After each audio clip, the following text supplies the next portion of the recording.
Oh, hi Internet. Greetings from Home Office version 4. I'm your host, Blake Snow. How does one overcome rejection? How do you do it? How? That's what we're here to talk about today. How to overcome rejection. Now, rejection typically comes in two phases, or at least that's been my experience in my life. As a child or adolescent, when you're first rejected or told no, it happens often enough where you may start doubting yourself, like, gee, does the world like me? What's going on? Well, it gets worse as an adult. Not only will you be rejected as an adult, you will be rejected constantly, time and time again. For example, when writing my book, I was rejected by more than 100 book agents. Book agents are gatekeepers that review your book and then decide, well, yeah, this is good enough to take to a big book publisher who will then publish the book.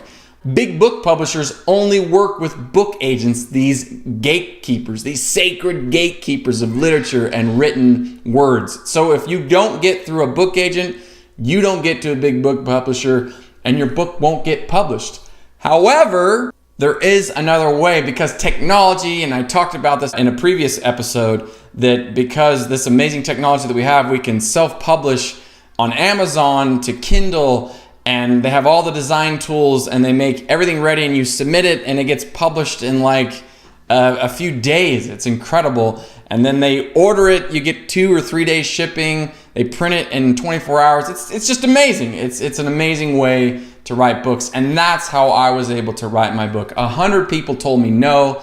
Some well-known agents were very encouraging and liked my book, and I had calls and follow-up calls and emails with these people about potentially writing this book. Log off, how to stay connected after disconnecting. But ultimately, I was told no, so I did it myself. So that's just one example of how you can be persistent to overcome constant rejection.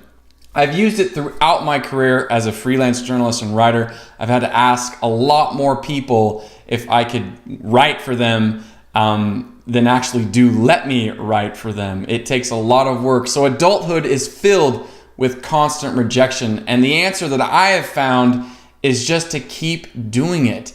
Just do it. Don't take rejection or no as a personal affront, an attack on you as an individual. It may sometimes be, you may be being judged, and that's okay. But ultimately, if you believe in something and your heart's into it, keep going. The world is filled with people, the vast majority of which will tell you no, but some of which will tell you the sweetest response in the English language, which is yes. Don't beat yourself up when you're constantly rejected. That's just part of adulthood. Be politely persistent, and I promise you, good things will come and you'll find yeses. Although rare, you'll find them and they'll be there. That's all for today. Thank you for watching. Enjoy your life.